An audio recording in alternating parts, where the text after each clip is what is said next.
जब मेरा ट्रांसफ़र झारखंड के एक आदिवासी इलाके में हुआ तो वहाँ मुझे रहने के लिए सरकार की तरफ से एक बंगला मिला। जब मैं वहाँ पहुँचा तो मेरी मुलाकात बंगले के चौकीदार रमेश से हुई।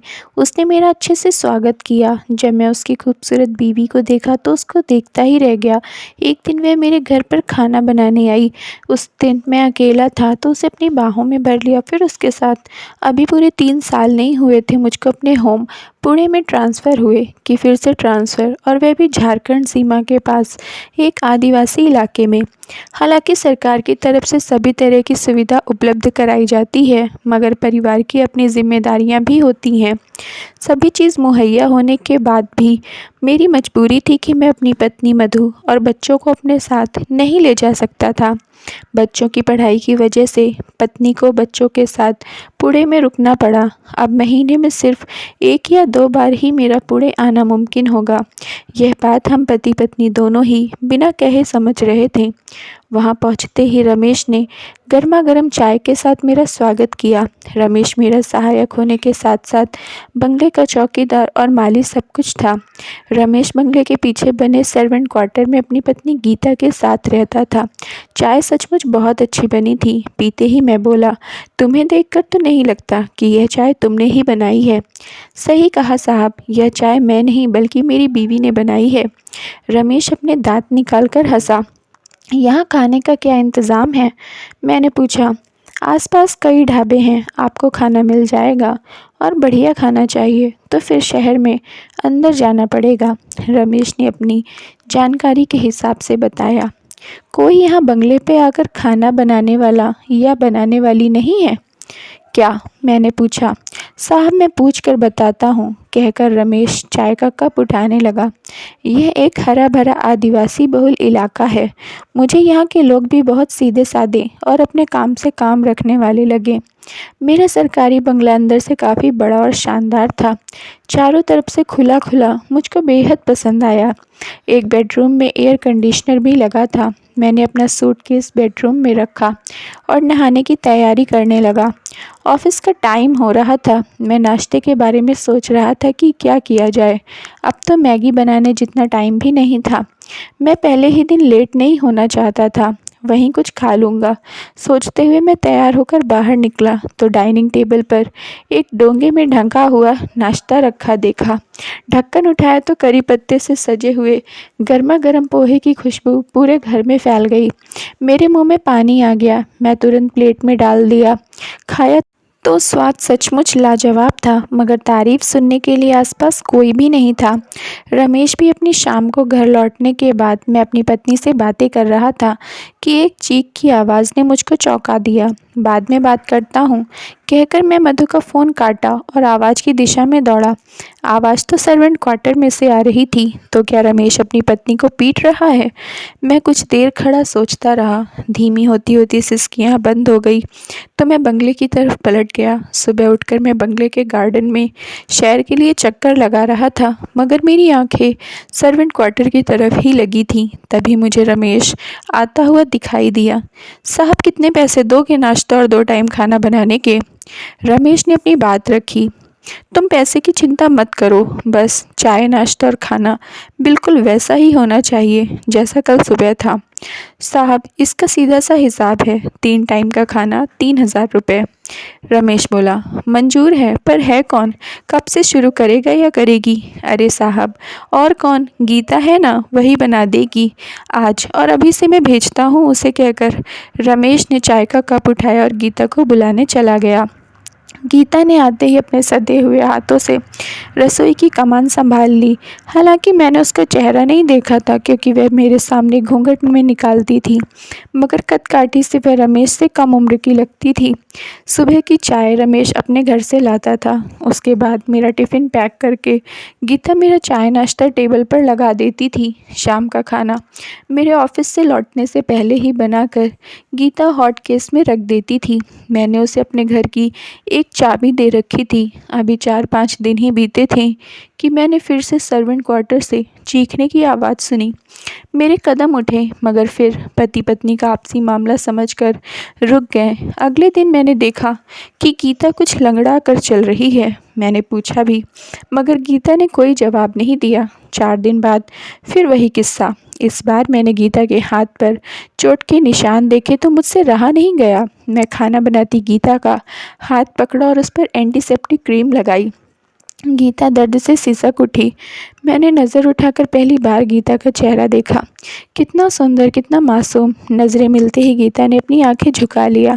अब तो ये अक्सर ही होने लगा। रमेश शराब पीने के बाद गीता की पिटाई करता। गीता रमेश की दूसरी पत्नी थी। वह शराब पीकर गीता से संबंध बनाने की कोशिश करता और नाकाम होने पर अपना सारा गुस्सा उस पर निकालता था, मानो यह भी मर्दानगी की ही निशानी हो। गीता के जख्म मुझसे देखे नहीं जाते थे मगर मूक दर्शन बनने के अलावा मेरे पास कोई चारा भी नहीं था। वह चोट खाती रही, मैं उन पर मरहम लगाता रहा। एक दर्द का रिश्ता सा बन गया था हम दोनों के बीच। धीरे धीरे गीता मुझसे खुलने लगी थी। अब तो खुद ही दवा लगवाने के लिए अपना हाथ आगे बढ़ा देती थी। कभी कभी घर परिवार की बातें भी कर लेती थी। मेरी पसंद नापसंद पूछकर खाना बनाने लगी थी। एक अनदेखी डोर सी हम दोनों के दिल बांधने लगी थी। 2 महीने बाद जब मैं घर गया तो वहाँ से लौटते वक्त मैं गीता के लिए एक लाल रंग की साड़ी खरीद ली। साड़ी पाकर गीता खिल उठी। अगले दिन गीता वह साड़ी पहन कर आई तो मैं उसे देखता ही रह गया। वह बहुत खूबसूरत लग रही थी। मुझे यूं अपलक निहारता देख गीता शर्मा गई, मानो समय रेत की तरह हाथ से फिसल रहा था। हर सुबह मुझको गीता का इंतज़ार रहने लगा। गीता के आने में अगर जरा भी देर हो जाती तो मैं बेचैनी से घर के बाहर चक्कर लगाने लगता। गीता भी मानो रात भर सुबह होने का इंतज़ार करती थी। सुबह होते ही बंगले की तरफ ऐसे आती थी जैसे किसी कैद से आज़ाद हुई हो। एक दिन मैं सुबह सवेरे बंगले के अंदर बाहर चक्कर लगा रहा था। सुबह के 8 बज गए थे मगर गीता अभी तक नहीं आई थी। रमेश भी अब तक दिखाई नहीं दिया था। मैंने सुबह की चाय किसी तरह से बनाकर पी मगर मुझे मज़ा नहीं आया। मुझे तो गीता के हाथ की बनी चाय पीने की आदत पड़ गई थी। चाय का कप सिंक में रखकर मैं सर्वेंट क्वार्टर की तरफ बढ़ा। अंदर किसी तरह की कोई हलचल ना देखकर मुझको किसी अनहोनी का डर हुआ। मैंने धीरे से दरवाजे को धक्का दिया। दरवाज़ा खुल गया।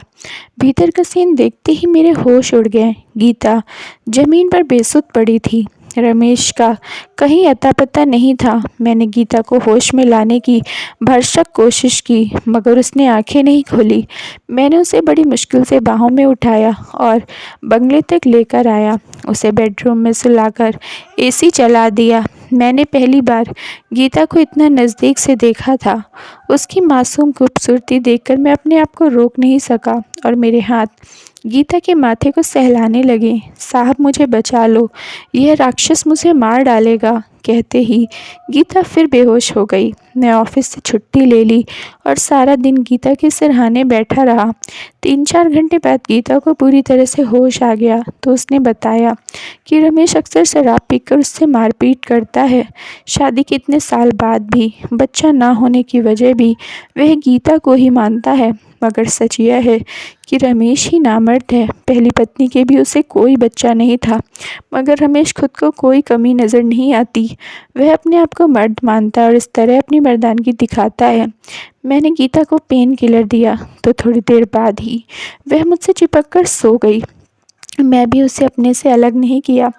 2-3 दिन बाद रमेश आया तो मैंने उसे बहुत लताड़ लगाई और समझाया भी कि अगर गीता ने शिकायत कर दी तो उसकी नौकरी भी जा सकती है और उसे जेल भी जाना पड़ सकता है। इसका असर यह हुआ कि अब रमेश ने गीता पर हाथ उठाना काफ़ी कम कर दिया था मगर फिर भी कभी कभार उसके अंदर का मर्द जाग उठता था। तब डरी हुई गीता मुझसे लिपट जाती थी। मेरी छुअन जैसे उसके सारे दर्द की दवा बन चुकी थी। एक अनाम सा रिश्ता बन गया था हम दोनों के बीच जिसमें कोई शर्त नहीं थी, कोई वादा नहीं था, किसी तरह की हक की मांग नहीं थी। देखते देखते 2 साल बीत गए। मुझको अपने ट्रांसफ़र की चिंता सताने लगी। पहली बार मैंने चाहा कि मेरा ट्रांसफ़र ना हो। मैं गीता से दूर नहीं जाना चाहता था। हालांकि हम दोनों के बीच कोई जिस्मानी रिश्ता नहीं था, मगर एक दूसरे को देखकर हमारी मानसिक भूख शांत होती थी। जब मैं गीता को अपनी ट्रांसफ़र की बात बताई तो गीता एकदम से कुछ नहीं बोल पाई, चुप रही। अगले दिन गीता ने मुझे कहा, साहब, आपका जाना तो रुक नहीं सकता, आप मुझे अपनी कोई निशानी देकर जाओ। क्या चाहिए तुम्हें? मैंने उसके दोनों हाथ अपने हाथों में कसते हुए पूछा। दे सकोगे? तुम मांग कर तो देखो, मर्द की ज़ुबान है तो तुम पलटना मत, कभी नहीं कहकर मैंने उससे वादा किया कि वह जो मांगेगी उसे मिलेगा। आखिर जिस बात का डर था वही हुआ। मेरे ट्रांसफ़र ऑर्डर आ गए। मुझे एक हफ्ते बाद यहाँ से जाना था। मैंने गीता से कहा, तुमने कुछ मांगा नहीं, मुझे आपसे बच्चा चाहिए। गीता ने मेरी आंखों में देखते हुए कहा। यह सुनकर मैं चौंक गया और बोला, तुम होश में तो हो ना? मुझको मानो बिजली के रंगे तार ने छू लिया। गीता मेरे आगे कुछ नहीं बोली और चली गई। अगले दिन शाम से ही तेज बारिश हो रही थी। रमेश अपने पीने की तलब मिटाने के लिए बाहर गया हुआ था। गीता रात का खाना बनाकर जा चुकी थी। मैं खाना खाकर बेडरूम में जा ही रहा था कि ज़ोर ज़ोर से दरवाज़ा पीटने की आवाज़ आई। मैंने बाहर की लाइट जलाकर देखा तो गीता खड़ी थी। मेरा दिल ज़ोर ज़ोर से धड़कने लगा। मैंने पूछा, क्या हुआ, इतनी रात को क्यों आई हो? आपकी निशानी लेने आई हूँ। मैं दरवाज़ा नहीं खोल सका। सामाजिक मान्यताओं ने मेरे पैर में बेड़ियाँ डाल दी। बाहर गीता खड़ी रही, भीगती रही। भीतर मेरे दिल और दिमाग में जंग छिड़ी थी। आखिर इस जंग में दिल की जीत हुई। मैं गीता को बाहों में भरकर भीतर ले आया। गीता ने मुझे अपना सब कुछ सौंप दिया और मेरे प्यार को सहेज लिया अपने भीतर हमेशा के लिए, मानो कोई मोती फिर से छिप में कैद हुआ हो। गीता को पहली बार प्यार के स्वरूप का एहसास हुआ था।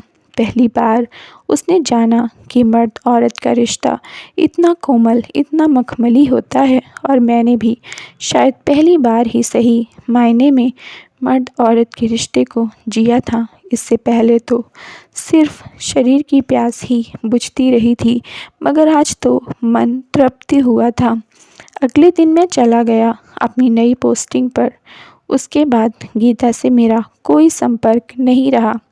कई बार उससे मिलने का सोचा, लेकिन सामाजिक और पारिवारिक जिम्मेदारियों के कारण और गीता से मिल नहीं सका। आज 10 साल हो गए हैं इस बात को, लेकिन आज भी जब गीता के बारे में सोचता हूँ तो मेरे अंदर एक हलचल सी पैदा हो जाती है। Thank you friends. अगर आप लोगों को स्टोरी पसंद आई हो तो प्लीज़ लाइक कर दीजिए और चैनल को सब्सक्राइब कर लीजिए।